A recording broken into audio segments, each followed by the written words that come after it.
Yes, बेटे. Now focus on the work. तो अभी तक we have done in this microeconomics last term में we have done one chapter demand, theory of demand and elasticity of demand. ठीक है. उसके भी पहले in the very first chapter we have read about the term microeconomics. तो in that definition we have read कि microeconomics means the study of individual economic units of the economy. Individual units of the economy, economic units. अब उसमें से out of those economic units जो microeconomics में what we study, two units are there which are the very important economic agents. One of them is consumer and the other one is producer. You can well imagine कि if any one of these two is missing, can we think of the structure of any economy? कि consumer नहीं है, तो then for whom producers will produce? किसको बेचेंगे बना के? बेचना तो main purpose है. यहाँ consumers हैं, producers ही नहीं है. तो then from whom we consumers are going to buy anything? फिर तो nobody will be there to provide us goods. कोई देगा ही नहीं, हमें है ही नहीं कोई, तो देगा कहाँ से? इसका मतलब both of them are complementary. Both of them are equally important. दोनों की अपनी अपनी जगह है, दोनों का अपना अपना significance है. एब्सेंस दोनों में से किसी की नहीं हो सकती. तो चैप्टर जो हमारा theory of demand and ED का था, that was concerned with which of these two? उसमें सारा हमने we have read about consumer. Consumer का ही पढ़ा ना. कंज्यूमर ये करता है जी, हाई प्राइस पे थोड़ा लेता है, उसका ये प्रोग्राम है, ये सोच है, उसका ये इक्विलिब्रियम. सारी जो फोकस ऑफ स्टडी था वो कंज्यूमर था, कि कंज्यूमर कैसे बिहेव करता है. फिर कंज्यूमर इक्विलिब्रियम भी पढ़ लिया. अब ये जो चैप्टर है सप्लाई वाला चैप्टर, इसमें अब हमने कंज्यूमर को रखने ने बंद करके एक तरफ, उसके बारे में नहीं सोचना. ठीक है, क्योंकि हमारे दिमाग में सेट वो हुआ है तो मिक्सिंग हो जाती है. पैटर्न सेम है, जैसे जैसे उसमें जो जो हेडिंग आए वैसे ही सारा कुछ आएगा. But now we have to think from the view point और आइडियोलॉजी ऑफ ए सेलर. एक बेचने वाले के माइंड से सोचना है. अब अपने आप को कंज्यूमर नहीं समझना. ठीक. अच्छा, तो if we are a seller, तो क्या हम दूसरों का भला सोचेंगे? ये गरीब आदमी है, इसको भला कर दे, इसका डोनेशन दे दे. कोई नहीं सोचना. इकोनॉमिक्स के भाषा में, इकोनॉमिक्स की लैंग्वेज में, nobody thinks about anyone else. वैसे नहीं, ये अदरवाइज नहीं कहती हूँ, मतलब सब्जेक्ट के अंदर अंदर हम जब कहते हैं कि रैशनल, तो इसका मतलब है कि कोई भी पर्सन वो जिस भी कैपेसिटी में है, he wants to maximize his intentions. Consumer है तो अपनी सेटिस्फेक्शन बढ़ाना चाहेगा, प्रोड्यूसर है तो वो अपना प्रॉफिट बढ़ाना चाहेगा. ऑब्वियसली अपना फायदा सारे सोचते हैं. ठीक है. तो अब यहाँ पर हमने ये एक थोड़ा सा क्लियर रखना है कि एक होता है प्रोड्यूसर, एक होता है सप्लायर. ठीक. आप बाजार गए, you have purchase this book, pencil, सारा सामान परचेज किया, तो वो जो सेलर है, दुकानदार है, क्या वो प्रोड्यूसर भी है? टेक्निकली देखा जाए तो उसने बनाया नहीं है. बुक की प्रिंटिंग मशीन नहीं घर पे लगी, उसकी नोटबुक वाली मशीन नहीं लगी, बनाया नहीं है. He has just bought these things from someone else. Market chain का वो एक हिस्सा बना, किसी से लेके आके उसने अपनी दुकान पे रख लिया, then he is selling. है ना, ऐसे ही होता है. तो इसका मतलब प्रोड्यूसर कोई और है, जिसने भी शुरू में बिगनिंग में फैक्ट्री में जहां भी बना, वो प्रोड्यूसर कोई और है. बट करते करते वो चेन ऑफ पीपल आगे आता, उसने आगे बेचा, आगे आगे करते करते अल्टीमेट वो सेलर, जो दुकानदार है, शॉपकीपर है, उसके पास वो चीज आ गई. ठीक है. तो जो हमें बेच रहा है उसको कहते हैं सेलर या सप्लायर, और जो बना रहा है, प्रोड्यूस कर रहा है, उसको हम कह देंगे प्रोड्यूसर. तो यहाँ पर इस चैप्टर में किसी जगह ऐसे ही बोला जाता है प्रोड्यूसर, किसी जगह लिखा होगा सप्लायर, किसी जगह लिखा होगा सेलर, किसी जगह लिखा होगा firm, FIRM, firm, factory, firm. तो आपने कंफ्यूज नहीं होना है. यहाँ पर मतलब उसको एक ही सेंस में लेके चल रहे हैं, भी अगला बना के बेच रहा है, he is producing and selling. But otherwise as a matter of fact, producer एक अलग एंटिटी है, बेचने वाला एक अलग एंटिटी. आई होप इतना तो हम सारे ही समझते हैं. ठीक है. अब ये JCT मिल के जो ओनर्स हैं, वो आप तो नहीं दुकानों पे जाके कपड़ा बेच रहे, वो मैन्युफैक्चरर है, प्रोड्यूसर है, वो बना रहे हैं. उन्होंने आगे किसी को, डीलर को बेच देंगे, वो आगे बेच देगा, कर आगे पूरे पंजाब में, पूरे इंडिया में इनका कपड़ा जाएगा, वो आगे सेलर्स होंगे. बट यहाँ for the sake of understanding, मतलब समझाने के पर्पज से ये सारे मिक्स करके वर्ड यूज किए गए, तो you will be able to understand, मतलब कंफ्यूज नहीं होना उसमें. ठीक है. अच्छा, अब है सप्लाई क्या होता है. तो सप्लाई का मतलब in this chapter again just like demand, we have to talk about one commodity. कोई एक चीज है, कोई भी अपने मन में यू कैन थिंक, जो भी आपका दिल करे, कोई एक कमोडिटी. तो supply means the quantity of A commodity which is offered by a seller for sale in the market at a given price and at a given point of time in a given market. I repeat the line. Supply means quantity of a commodity which is offered by the seller for sale. किसी चीज की वो गिनती, वो amount जो अगला बेचने के लिए तैयार है। ऑफर्ड फॉर सेल मतलब बेचना चाहता है, ऑफर कर रहा है भी आप आके मेरे से आप खरीद लो, परचेज कर लो। He is offering for sale, किसके ऊपर? एट ए गिवन प्राइस, किसी प्राइस के ऊपर ही देगा, बिना प्राइस के कोई सामान नहीं बेचेगा, कोई ना कोई प्राइस होगा। क्या कोई ऐसी चीज है जिसके लिए we don't have to pay price? Economics में ऐसी कोई चीज नहीं है जिनके लिए we don't pay price, they are the free gifts of nature. भगवान सूर्य नारायण कृपा कर रहे हैं तो हम पैसे नहीं दे रहे, हवा चलती है पैसे नहीं दे रहे, तो पर इन चीजों की स्टडी भी नहीं करते इकोनॉमिक्स में। इकोनॉमिक्स में only those things are studied which are for which we have to pay the price, इसके लिए पैसा खर्चना पड़ता है, ठीक है। तो जो सेलर है he is offering something for sale, कोई एक चीज को वो ऑफर कर रहा है, किसके ऊपर? एट ए गिवन प्राइस, कोई ना कोई कीमत लेगा उसका, at a given point of time, किसी समय के ऊपर। अब समय का मतलब ये नहीं रात को 12 बजे जाके अगले का दरवाजा खटकाओ, वो नहीं। समय का मतलब कोई एक टाइम में किसी जगह वो बेच रहा है, तैयार है, दिवाली है तो अब वो बेच रहे हैं, मतलब एक पॉइंट ऑफ टाइम के ऊपर बेच रहे हैं।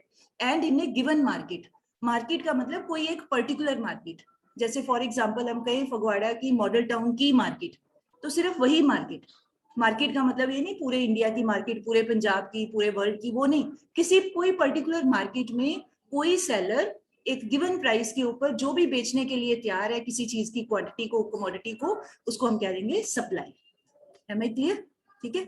अच्छा, अब उसके बाद एक टर्म आई है supply and quantity supply, this we do later, जब टेबल वाला कोई आएगा ना, क्योंकि ये अभी समझ नहीं आना, मैं बोल भी दूंगी तो you won't be able to understand, ये बाद में करते हैं। उसके बाद मेन यहाँ पे आए difference between stock and supply.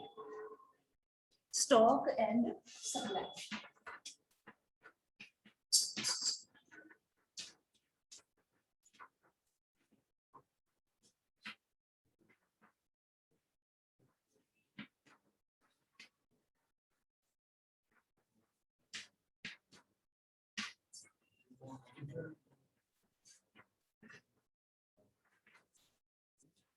अब इसका मीनिंग है many times you go to market, कोई ना कोई पेरेंट्स भेजते हैं जाओ ये सामान लेके आओ, तो आपने नोट किया होगा कि जो सेलर्स होते हैं अपनी शॉप्स के ऊपर थोड़ा सामान उन्होंने डिस्प्ले किया होता है शेल्फ्स के ऊपर या दुकान के सामने आगे काउंटर से बनाए होते हैं, मतलब कोई जगह बना के मैनेज करके they keep some things over there. अब वो सामान क्या होता है, लोग आते हैं उसको देखते हैं, जिसको जो चीज लेनी होती है वो पूछते हैं, वो उसी में से उठा के दे देते हैं, ठीक है। वो जो सामान डिस्प्ले के ऊपर लगाया हुआ है, जो सामने रखा हुआ है, that is meant for customers, वो बेचने के लिए ही है, that will be known as supply. On the other side थोड़ा सा सामान, थोड़ा नहीं काफी, मतलब जितना भी हो वट एवर अमाउंट, कुछ सामान उसने अपनी दुकान के पीछे रखा होता है, बीच में पार्टीशन किया होता है या कोई पर्दा सा होता है, कुछ मतलब किसी तरीके से मैनेज किया होता है, थोड़ा सामान पीछे रखा होता है। जब आगे डिस्प्ले वाला सामान फिनिश हो जाता है, बिक जाता है, खत्म हो जाता है, काउंटर खाली हो जाता है, फिर वो पीछे से सामान लाके आगे और डाल देता है, उसमें रख लेता है। जैसे फॉर एग्जाम्पल कोई ग्रोसरी वाली शॉप में अगर आप गए हो कोई घर का सामान लेने, मान लो शुगर है, तो आगे उन्होंने वो आगे बैग्स में या किसी वो बड़ा सा कंटेनर होते हैं, चीनी डाल के रखी हुई है वहां पे, मान लो वो 20 किलो चीनी उसमें डब्बे में उनका जो बड़ा सा है उसमें रखी हुई है। लोग जाते हैं 2 किलो दे दो, 4 किलो दे दो, जितनी भी है वो उसमें से निकाल के लोगों को देते जाते हैं।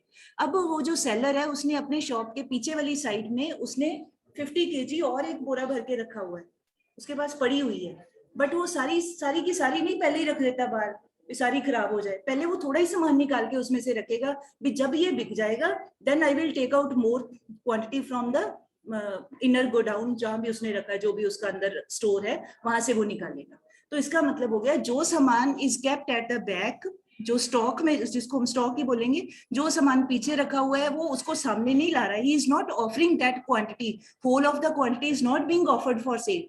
सामान उसने पीछे रखा है वो कहलाएगा स्टॉक, उस स्टॉक का सिर्फ वो पार्ट जो सामने रख के बेचने को रेडी है, only that part will be known as supply, ठीक है। सप्लाई तो that mean supply is a part of stock. Are you getting my point? देखा ही होगा ना, आप दुकानों पे जाते हैं थोड़ा ही सामान बाहर रखा होता है, बाकी पीछे जब वो पहले वाला खाली हो जाता है, खत्म हो जाता है, तो पीछे से सामान लाके उसमें और भर देते हैं। तो वही चीज है, जो पीछे पड़ा हुआ है वो स्टॉक है, जो आगे बेचने को तैयार है वो अगला वो कहलाएगा सप्लाई। तो जैसे मान लो किसी सेलर के पास स्टॉक था 50 केजी का, शुगर उसके पास है 50 केजी, अब उस दुकान के पीछे पड़ी हुई है, अब उस 50 में से उसने सामने रखी ओनली 20 kg सामने बेचने के लिए, तो ये जो 20 kgs हैं they will be known as क्या कहलाएगा, सप्लाई। इसको बेचने के लिए वो तैयार है, वो सारे अब 50 में से 20 निकाल के 30 kg बच गए स्टॉक में, तो वो 30 kg को बेचने के लिए अभी रेडी नहीं है। कब रेडी होगा, जब ये बिक जाएगा तो फिर निकाल के उसको भी बांट लिया। ठीक है, तो इसका मतलब stock and supply are two different things and supply is just a small part of the stock. जैसे और देखो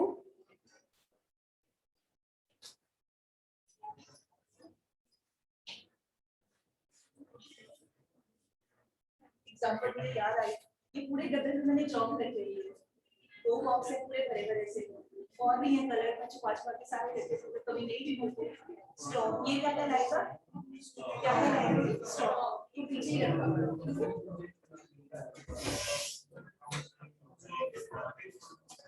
थोड़े से निकाल के यहाँ रख लिए, ये क्या कहलाएगा, सप्लाई। I think clear. ठीक है, जब ये खत्म हो जाएगा then few more chalks will be taken out, फिर इसमें डाल दिए जाते। तो ऐसे ही है, जो दुकानदार के पास सामान होते हैं सारा ही नहीं बाहर खलारा डाल के बैठ जाता, वो रात को शटर बंद करने में भी मुसीबत है, सारा निकालता ही नहीं, जब पहला निकलता जाता है फिनिश होता जाता है तो वो अगला सामान निकाले। आई होप इट इज क्लियर। ठीक है, ये इंपॉर्टेंट है। तो अच्छा बताइए, can supply be more than stock? Can stock be more than supply? Stock हमेशा ही ज्यादा होगा। Which is a wider term out of these two? Which is a smaller term? Clear हो गया। ठीक है, चलो अब आ जाए आगे। नेक्स्ट है हमारा फैक्टर्स। फैक्टर्स या डिटरमिनेंट्स।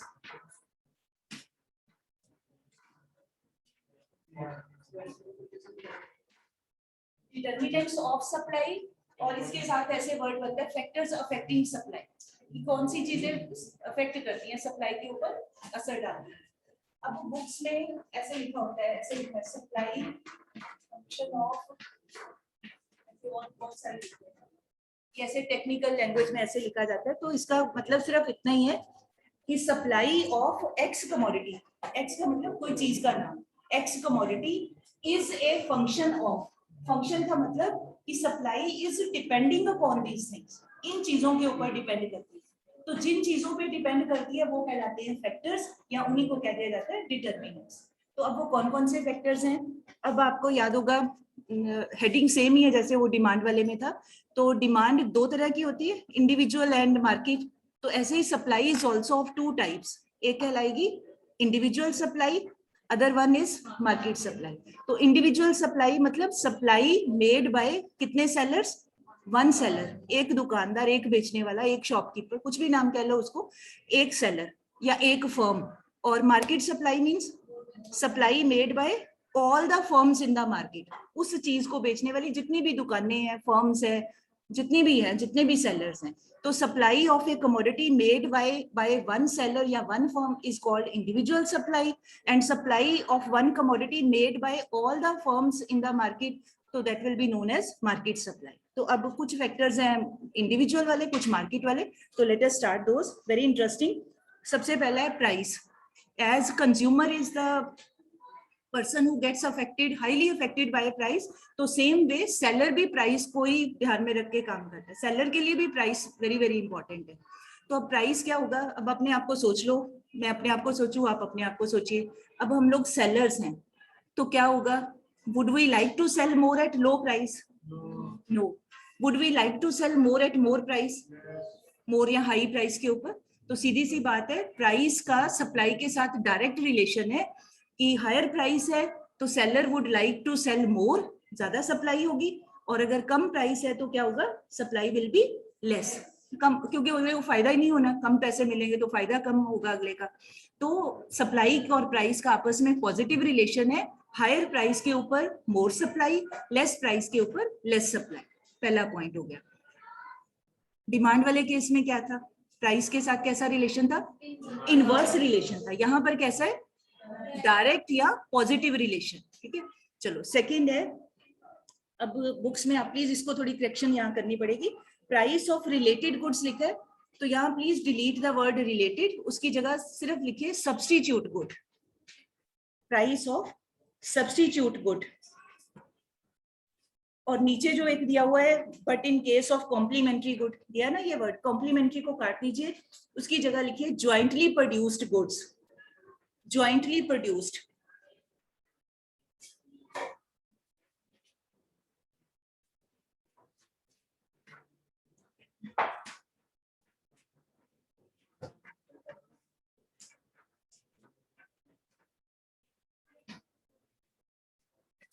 अब मैं दीपिंदर जोर से, ऐसे नहीं मजा आता, मारो जरा जोर से, चलो।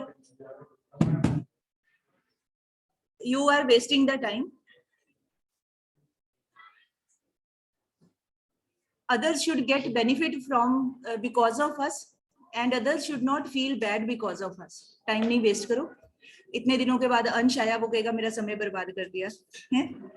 अच्छा चलो, let us come to the point. तो अब प्राइस ऑफ सब्स्टिट्यूट गुड, अब यू आर ए सेलर, आपकी शॉप में, मीनिंग अब सबको पता है सब्स्टिट्यूट जो चीजें एक दूसरे को रिप्लेस कर लेती है, which can be used in place of each other, तो ये दोनों एक दूसरे को रिप्लेस कर सकते हैं, ठीक है।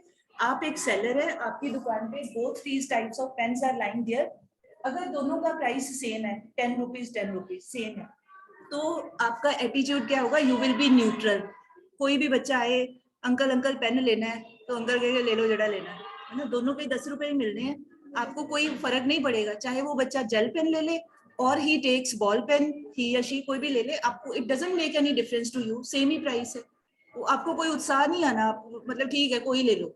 अच्छा, ऑन दी अदर साइड अगर ये सिचुएशन हो, बॉल पेन का प्राइस है 10 रुपीज और जेल पेन बेच के प्राइस है उसका मतलब 20 रुपीज, अब आपकी क्या इंटेंशन होगी, 10 रुपए वाली चीज बेचना या 20 वाली बेचना, 20 वाली। आपका सेलर है, आपको कंज्यूमर नहीं है, सेलर के हिसाब से सोचना है, तो इसका मतलब कि जिस सब्स्टिट्यूट का प्राइस ज्यादा होता है, seller would like to sell that commodity, उसी को बेच, वो उसको पेन को आगे आगे करेगा। आप कभी नोट भी करना, आप जाओगे दुकान पे तो दुकानदार अपनी जो महंगी होती है उसी को बड़ा प्रमोट करते हैं, ये जी बहुत अच्छा है, वो 50 उसके क्वालिटीज बता, वो चाहे ना भी, क्योंकि उसका प्राइस ज्यादा है, उसको बेच के। अब आप ये पेन लेने जाओ तो जेल पेन की इतनी तारीफ करेंगे, बेटे लिखाई बड़ी सुनी, वो बेटे की लिखाई चाहे चींटियों जैसी हो, तो लिखाई लिखोगे तो बहुत अच्छा लिखा जाएगा, तारीफ करेंगे उसकी, क्यों करेंगे, ताकि वो बिके, अगले के माइंड में उसका इंप्रेशन पड़ जाए, उसका सामान बिके, ठीक है। तो मीनिंग ये हो गया सिंपल कि सब्स्टिट्यूट जो एक्सपेंसिव वाला है उसकी सप्लाई होगी ज्यादा, जो कम प्राइस वाला है उसकी सप्लाई होगी लेस। पड़े तो हैं, मतलब he would not be very happy to promote the sale of that very item जिसका प्राइस कम है, उसको ज्यादा आगे आगे नहीं करेगा वो। एक तो ये हो गया। सेकंड है ज्वाइंटली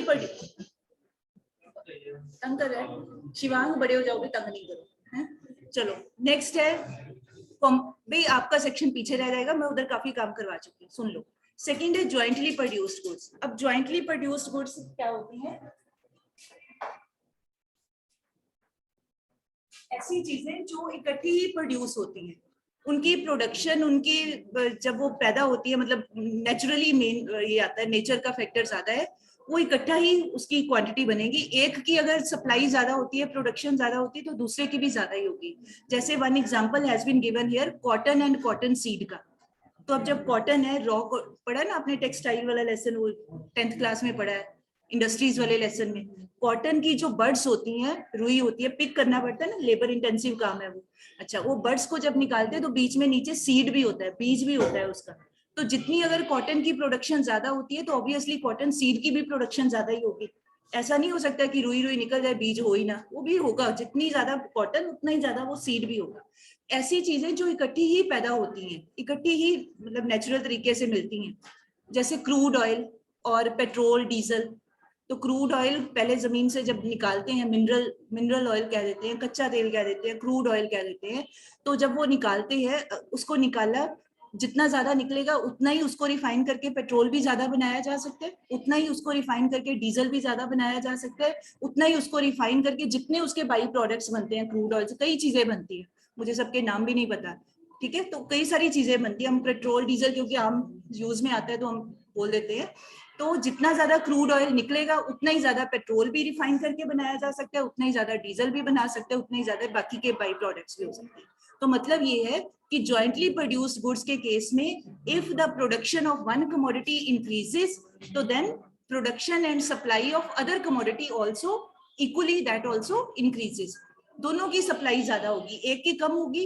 अगर एक चीज कम है, कॉटन कम हुई पैदा, तो कॉटन सीड भी कम होगा। क्रूड ऑयल कम निकला धरती से तो पेट्रोल भी कम ही बना पाएंगे, डीजल भी कम ही रिफाइन कर पाएंगे। ठीक है, तो अब इस केस में जो कॉम्प्लीमेंट्री गुड्स होती हैं उसकी इसमें सप्लाई वाले लेसन में स्टडी नहीं की जाती, क्योंकि कॉम्प्लीमेंट्री के केस में चीजें होती हैं दो, जैसे शूज एंड सॉक्स है, कार एंड पेट्रोल है, दो अलग अलग चीजें होती हैं। यहाँ पर दो अलग अलग चीजों को, उसके बारे में दोनों को साइमल्टेनियसली स्टडी नहीं किया जा सकता, इस करके कॉम्प्लीमेंट्री को अवॉइड किया जाता है। बुक्स में लिखा होता है बट ये गलत लिखा हुआ है, हेडिंग गलत दिए हुए हैं। तो यहाँ पर हमारा दूसरा आएगा ज्वाइंटली प्रोड्यूस्ड गुड्स। एक बनेगी सब्स्टिट्यूट का केस बनेगा, एक बनेगा ज्वाइंटली प्रोड्यूस्ड का। ठीक है, जब आपको पेपर में भी आएगा तो रिलेटेड वर्ड आप चेक करोगे, कहीं नहीं रिलेटेड वर्ड आएगा, एक का ही नाम दिया होगा। नेक्स्ट है हमारा very interesting and very very important, price of factors of production.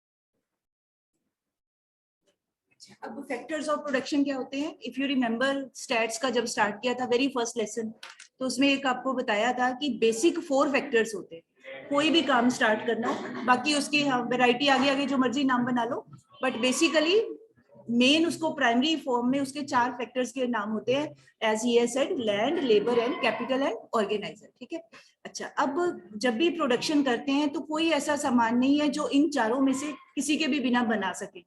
कोई फैक्ट्री में इन चारों की सबकी जरूरत है, कोई ऐसी चीज नहीं है कि इनके बिना काम चल सके। ठीक है, अच्छा, अब अगर ये फैक्टर्स ऑफ प्रोडक्शन हो जाते हैं महंगे, एक्सपेंसिव, लेबर के रेट बढ़ गए, लेबर ज्यादा पैसे मांगती है, इलेक्ट्रिसिटी महंगी हो गई, पेट्रोल महंगा हो गया, रॉ मटेरियल जिससे सामान बना रहे हैं वो महंगा मिल रहा है, सब चीजें मतलब एक्सपेंसिव हो गई हैं। तो अब आप ध्यान से सोच के बताइए what will happen to the supply. First वाला केस होगा, वो कैसे होगा? अगर फैक्टर्स एक्सपेंसिव हैं तो प्रोड्यूसर की जो कॉस्ट है वो क्या हो जाएगी? ज्यादा हो जाएगी, पैसे ज्यादा खर्चे जाएंगे, पैसे तो उतने ही है उसके पास, खर्चा ज्यादा होगा, थोड़ा बना पाएगा। There will be less production, क्योंकि खर्चा ज्यादा हो रहा है, थोड़ी प्रोडक्शन कर पाएगा। And if he is producing less तो then can he bring more things in the market. थोड़ी फैक्ट्री में यहाँ 10 मीटर कपड़ा बना है तो क्या फैक्ट्री बाहर बाजार में वो 15 मीटर कपड़ा बेच सकते हैं? नहीं बेच सकते, 10 मीटर ही बेचेंगे जितनी प्रोडक्शन हुई। इसका मतलब अगर फैक्टर्स एक्सपेंसिव हो गए, रॉ मटेरियल इनपुट सारे महंगे हो गए, तो cost will increase.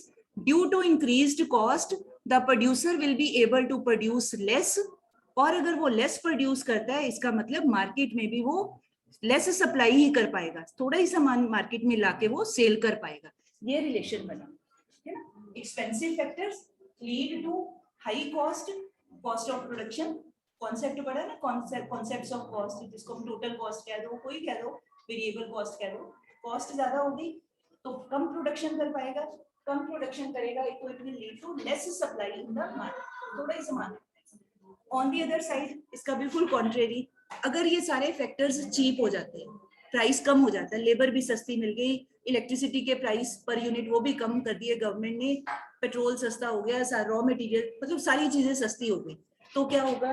Cheap factors will lead to cost कम हो जाएगी, कम ही खर्चा। ऐसे सोचो, आपकी यूनिफॉर्म के प्राइस कम हो गए, स्कूल की फीस कम हो गई, बुक्स सस्ती हो गई, पेन सस्ते हो गए, तो पढ़ाई का खर्चा क्या होगा? कम ही हो जाएगा। तो ऐसे ही यहाँ पर है, इनपुट सस्ते हो गए तो कॉस्ट कम होगी, कॉस्ट कम होगी तो प्रोड्यूसर ज्यादा बना पाएगा, ज्यादा प्रोडक्शन कर पाएगा, उसके पास पैसे बचेगी तो ज्यादा बना पाएगा। मोर प्रोडक्शन है तो obviously he can bring more things in the market, ज्यादा बेचने के लिए ला पाएगा, more supply. I hope it is clear.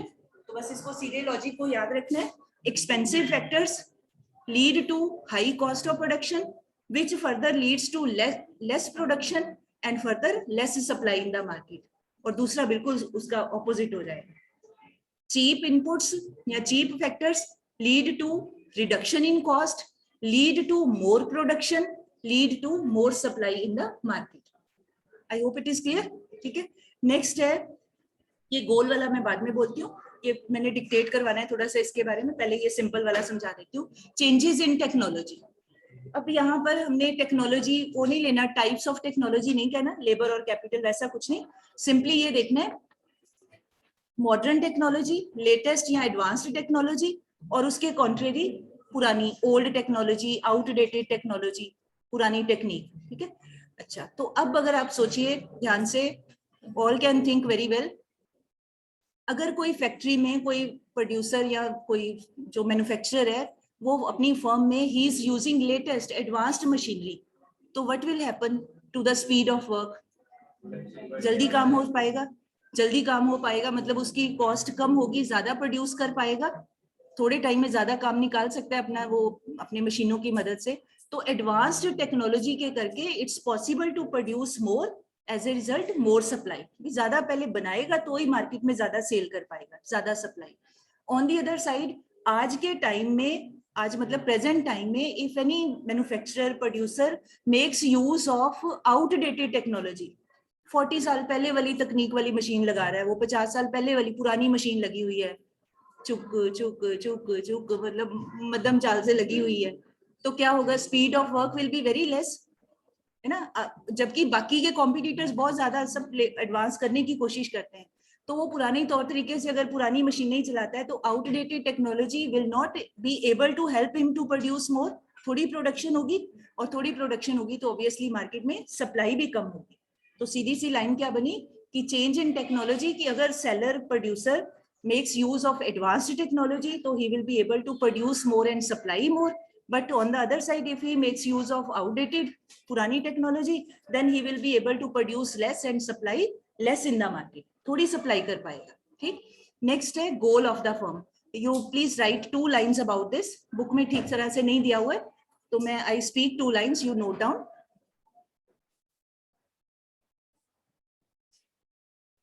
पहले लिख लो, देन आई एक्सप्लेन कि इसका मतलब क्या है. If goal of the firm is, आप भी लिखो बेटे, if goal of the firm is sales maximisation, goal of the firm is sales maximization, then there will be more supply.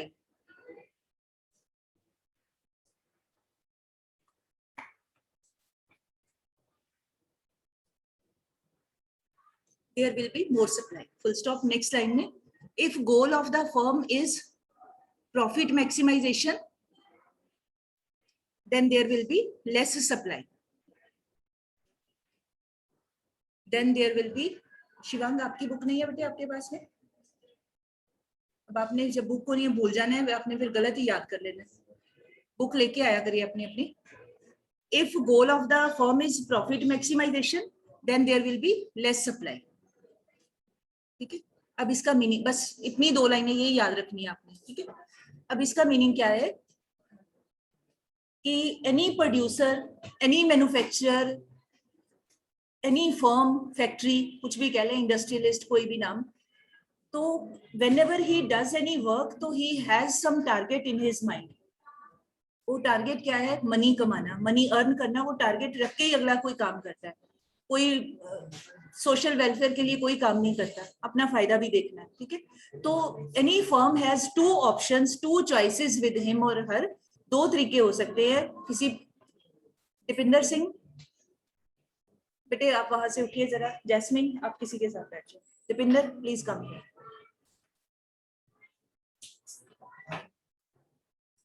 थोड़ा जल्दी आ जाए.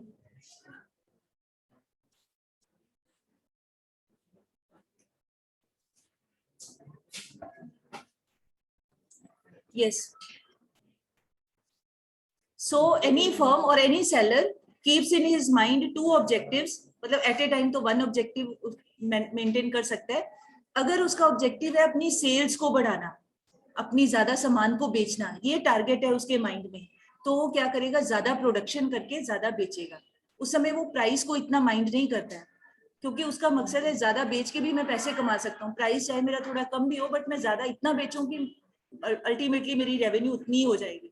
ऑन दी अदर साइड अगर उसका objective है सिर्फ अपना प्रॉफिट बढ़ाना, तो then what will he do, he will produce less, कम बनाएगा, बट वो कम बनाए हुए सामान को वेरी हाई प्राइस के ऊपर उसको मार्केट में सेल करेगा, वेरी हाई प्राइस के ऊपर महंगा करके बेचेगा उसको, तो वो अपना प्रॉफिट उस तरह से कमा सकता है। मतलब काम दोनों से ही हो जाना है, पैसे दोनों से मिलेंगे, बट वो किस एंगल को ध्यान में रख के करता है, भी पहले मैं ज्यादा अपना काम बढ़ाऊं, ज्यादा अपनी सेल को करूं, तो मैं तो भी पैसे कमा सकता है। मतलब अगर सेल मैक्सिमाइजेशन उसके माइंड में है, ये चीज को ध्यान में खास रखता है, तो then he will produce more, supply more. अगर उसका टारगेट है कि मैंने पहले प्रॉफिट कमाना है, प्रॉफिट अपना बढ़ाना है, जल्दी से जल्दी प्रॉफिट को बढ़ाना है, तो वो थोड़ा कम प्रोडक्शन करेगा, बट जितनी प्रोडक्शन की है उसको काफी ज्यादा हाई प्राइस के ऊपर सेल करने की कोशिश कर रहा है। तो अल्टीमेटली तो उसके रेवेन्यू क्या होगी, वही total revenue, price into quantity sold, पैसे कमा लेगा, बट वो ऑब्जेक्टिव क्या हुआ उसका, प्रॉफिट को बढ़ाना पहले। तो कोई भी सेलर किसी भी मोटिव के साथ में काम कर सकता है, उसकी मर्जी है, किसी के साथ भी कर सकता है। रेस्ट वी डू टुमारो, इतना सबने पढ़ के आना है। चलिए बेटे, bell has gone, I am ending the meeting.